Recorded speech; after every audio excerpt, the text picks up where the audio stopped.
আসসালামু আলাইকুম, কেমন আছেন সবাই? সবাই ভালো আছেন? আজকে আমাদের বাড়ির মেঝে ঢালাই চলতেছে, এই জন্য আব্বু আর আম্মু মিস্ত্রির সঙ্গে সকাল থেকে অনেক খাটাখাটনি করছে। আমি তো স্কুল থেকে আসলাম, আসার পরে দেখি এই যে আপনাদেরকে দেখাই, এই যে আমরা আমি যে রুমে থাকবো আপাতত সেই রুমের মেঝেটা ঢালাই হয়ে গেছে। এই রুমটা একদম কমপ্লিট ঢালাই দেওয়া, আর ওই সাইডে আব্বু আম্মুর রুমদের ঢালাই কাজ চলতিছে, আপনাদেরকে দেখাই। আর এই জায়গায় আব্বু আর সজল আঙ্কেল মিলে মশলা মাখার কাজ করতেছে, দুইজন মিলে এখন নিয়ে যাচ্ছে। আর সকাল থেকে কিন্তু তারা এই দুইজন এভাবে কাজ করতেছে, আর আম্মু দেখতেছে, আম্মু অনেক কাজ করছে। আর ঘরের ভেতরে রুহুল আঙ্কেল এভাবে ঢালাই দিয়ে দিচ্ছে মেঝেতে। আর এখন আমি রুমের ভিতরে আসলাম, আসার পরে দেখি ভেতর থেকে কাজ দেখতে অনেক ভালো লাগতেছে, তারপরেও আমার একটু খুশি খুশি লাগতেছে। এখন শান্তি মতো নিজের রুমে থাকতে পারবো, কেউ কিছু বলতেও পারবে না, কোনো কথা শোনাতেও পারবে না।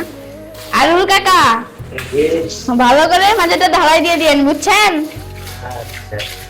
আর এইভাবেই চলতেছে এখন আমাদের বাড়ির কাজ। তো আজকে আপনাদেরকে দেখে দিলাম। তো আজকে মনে হয় এই রুম দুই রুমের ঢালাই শেষ হয়ে যাবে।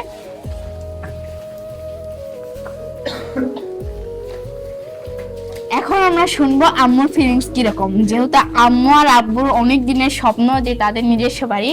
তো আজকে যেহেতু রুমের মেঝে ঢালাই হবে, তো আম্মুর কাছ থেকে আম্মুর নিজের মুখ থেকে শুনে নেওয়া যাক যে তার কিরকম লাগতেছে। আজকে সারাদিন কাজ করলাম, আজকে কাজ করার পরে ভালো লাগতেছে। মেঝেটা ঢালাই হচ্ছে, এই দেখেন কাপড়টাও মেঘে একবারে মিস্ত্রি সাজে গেছে, ফুল মিস্ত্রি। আর আপনার ভাই এত পরিশ্রম করলো, মনে হয় দুই কামলার কাম একলাই করছে। অনেক গানা গাছো তুমি। মিস্ত্রির সাথে কাজ করেছি, কি করবো, নিজের কাজ করা লাগবে। তাই তো। তাই একটু আগে যাক, একটা লিভার কম নিছি, লিভারের কাজ আমি করতেছি, একটা লিভারের টাকাটা পাচ্ছি। বাসপি। আর এভাবে আজকে কাজের মধ্যে দিয়ে আব্বু আম্মু দুইজনেরই দিনটা অনেক ব্যস্ততার মধ্যে দিয়ে যাচ্ছে। তার সঙ্গে আমি কিছু করতে পারতেছি না, কারণ আমি এই মাত্র স্কুল থেকে আসলাম, খাওয়া দাওয়া করলাম। তো তার সঙ্গে আম্মু কিন্তু রান্না বান্না করলো, তার সাথে এই কাজগুলো সামলাচ্ছে। তো এভাবেই চলতেছে। তো মেঝে ঢালাই হয়ে যাওয়ার পরে দেখাবো এর আসল ফাইনাল লুক। মেঝে ঢালাইয়ের পর আমাদের রুম দেখতে কেমন লাগে।